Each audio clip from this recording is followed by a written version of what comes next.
Écoutez, écoutez bien, enfants de la nuit, car ce que je vais vous raconter vient du souffle ancien de la forêt, là où les arbres parlent et où les pierres gardent la mémoire des pas des ancêtres. On raconte qu'un jour, dans la jungle luxuriante, là où les rivières serpentent comme des serpents d'argent et où les feuillages cachent 1000 secrets, un animal apparut, pas n'importe lequel, un magnifique léopard blanc. Rare, si rare qu'un seul de ses pas suffisait à troubler l'ordre de la forêt. Sa peau brillait comme l'écume des cascades, ses yeux luisaient d'une lumière étrange, et sa démarche silencieuse semait à la fois le respect et la crainte. Lorsque la nouvelle de son apparition se répandit, les cœurs des animaux se troublèrent, car personne n'avait vu de léopard dans la forêt depuis des lustres. La forêt, jadis paisible, se couvrit de murmures. Mais pourquoi tant de vacarme dans la forêt pour un simple habitant de la forêt qui est apparu? En fait, l'apparition du léopard blanc cache un secret que seuls les anciens connaissent. Aujourd'hui, je suis de bonne humeur. En plus, c'est la nouvelle pleine lune. Et comme je vous l'avais promis, je vais vous raconter sa légende.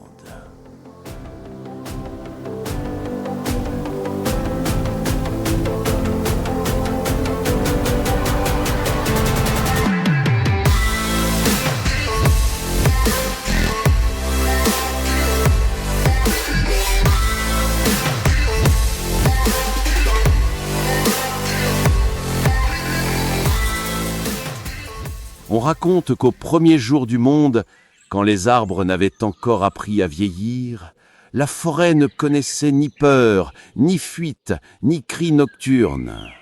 Les arbres étaient grands, les eaux étaient claires, et les animaux vivaient ensemble comme des frères. En ces temps-là, le léopard n'était pas le chasseur silencieux que nous connaissons aujourd'hui. Non, il était paisible, mangeait l'herbe tendre des prés. Ses dents ne savaient pas encore dessiner la douleur. Son pelage était lisse comme le soleil posé sur la savane, et lorsqu'il marchait, la terre ne tremblait pas, elle souriait. La forêt était belle, mais elle n'était pas sans ordre. Au-dessus de tout vivait le roi des esprits, Nguma, celui qu'on ne voyait jamais, mais dont on sentait la présence. Certains disaient qu'il parlait par le vent dans les feuilles, d'autres qu'il vivait dans l'eau profonde du fleuve. Mais tous savaient que tant qu'il veillait, la paix durerait. Parmi les léopards vivait un grand et puissant léopard. Sa beauté n'avait d'égal que l'ombre cachée dans son cœur. Depuis longtemps, quelque chose l'inquiétait. Il regardait autour de lui. Le buffle marchait lentement, respecté de tous. Le crocodile dormait dans les eaux, craint par tous. Le vautour planait dans le ciel, témoin des secrets de la vie et de la mort. Le renard glissait dans l'ombre, maître des mensonges doux. Le grand léopard se disait en son cœur : « Et nous ? Nous, si élégants, si agiles, si nobles, pourquoi sommes-nous simplement parmi les autres animaux de la forêt? Pourquoi ne sommes-nous pas au-dessus » Il garda longtemps cette question dans sa poitrine, jusqu'à ce qu'un jour son ambition devienne une fièvre. Il commença à murmurer à ses frères, puis à ses sœurs, parlant doucement avec un miel dangereux dans la voix. Nous sommes faits pour régner. Pourquoi nous plions-nous devant un esprit qui ne se soucie de personne, simplement perché sur son trône? Pourquoi vivons-nous dispersés, sans trône, sans pouvoir? Nous devons prendre ce qui nous revient. Certains léopards secouèrent la tête, d'autres l'écoutèrent, et parmi ceux-là, il y avait sa compagne, une femelle léopard puissante, au regard de braise, et leur jeune fils, encore innocent, ignorant la graine d'orage qui poussait autour de lui. Mais le léopard savait que pour renverser le roi des esprits, il lui fallait des alliés hors de son clan. Il marcha donc vers le renard. « Renard, l'ordre de la forêt est vieux. Aide-moi à le briser et je te donnerai la place que tu mérites. Tu seras celui qui conseille, celui qui souffle les décisions. » Le renard sourit de ce sourire qui n'a jamais eu de chaleur.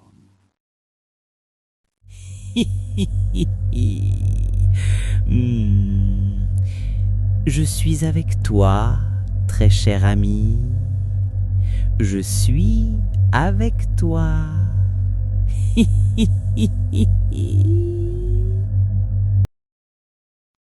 Le léopard alla ensuite vers le vautour qui volait au-dessus des grands arbres de la forêt.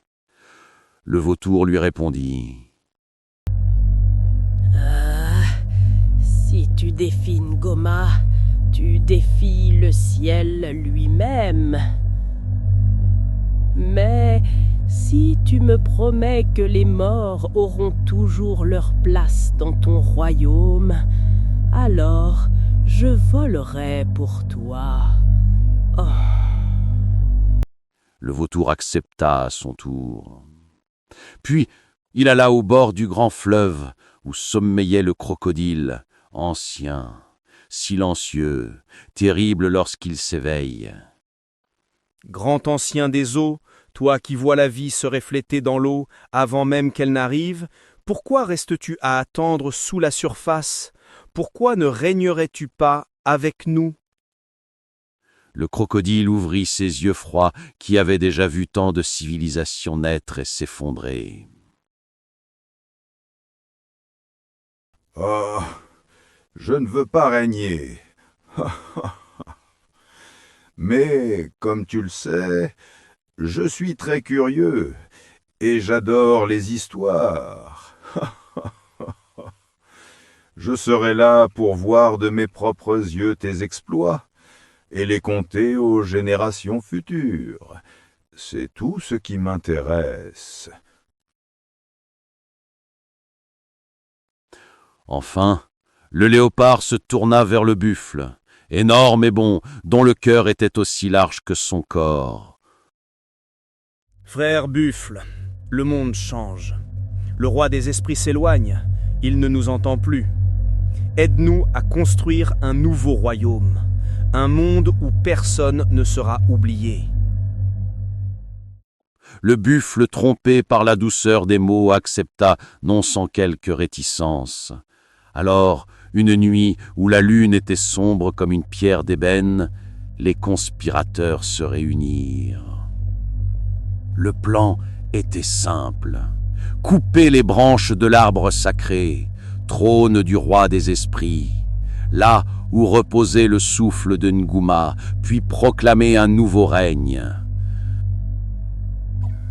Le buffle, puissant, secouerait l'arbre avec sa tête, et le sol tremblerait, les oiseaux s'envoleraient, les eaux frémiraient, puis le renard et les léopards monteraient dans l'arbre sacré et casseraient toutes les branches de l'arbre.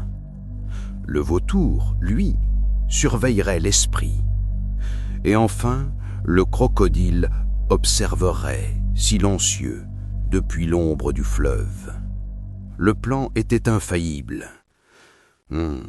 Mais la forêt étant vaste, cher ami, la forêt étant vaste, voici ce que le grand léopard ignorait.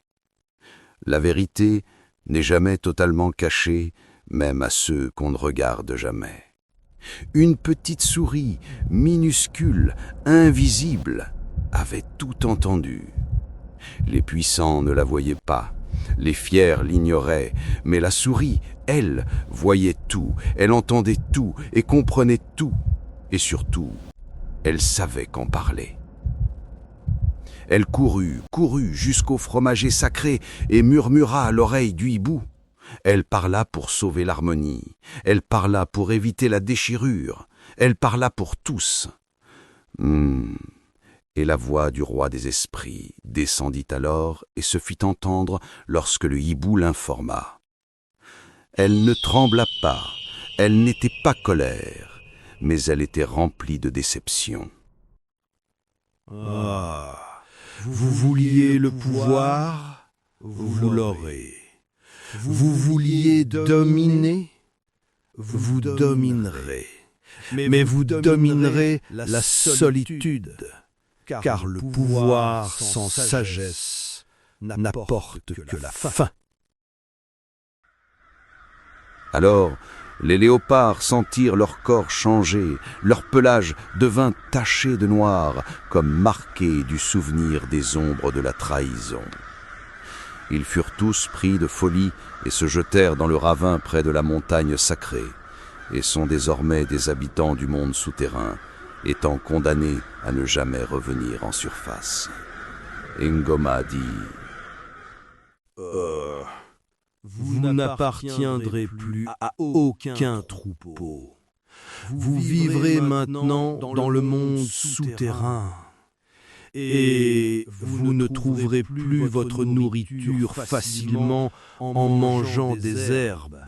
Mais vous devrez désormais chasser pour vous nourrir.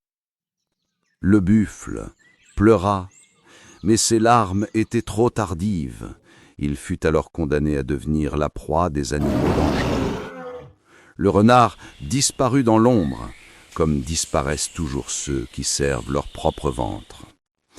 Le vautour s'envola très haut, mais il fut également condamné à vivre loin de la forêt et erra plusieurs mois avant de finalement trouver refuge dans les montagnes arides.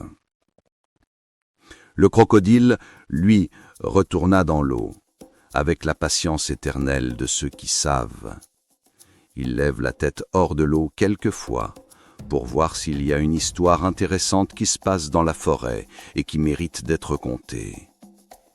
Ainsi, les léopards tombèrent, tous, sauf un petit léopard, dont l'innocence avait préservé de la malédiction de Ngoma. Il vit son père tomber, sa mère tomber, son peuple disparaître. Il ne comprit pas tout, mais savait que quelque chose d'irréversible s'était passé en voyant les taches noires apparaître sur sa magnifique peau blanche d'enfant. Il partit et erra loin.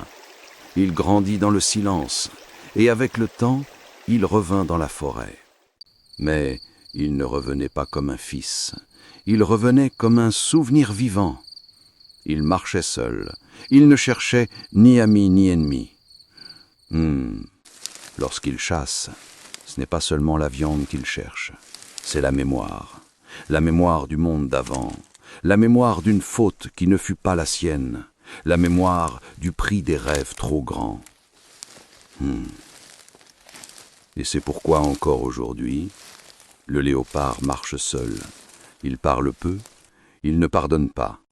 Il est devenu un prédateur féroce et impitoyable.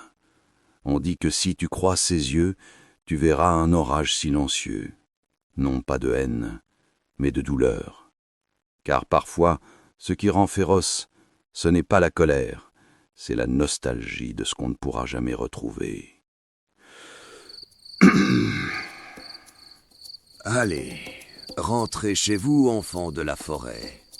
Il se fait tard, et vous ne devrez pas rester dehors à cette heure dans la forêt.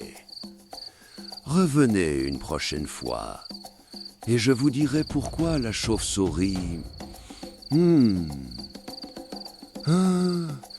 ils sont déjà tous partis. Je ne me suis même pas rendu compte. Ah, c'est jeune. Bonne nuit.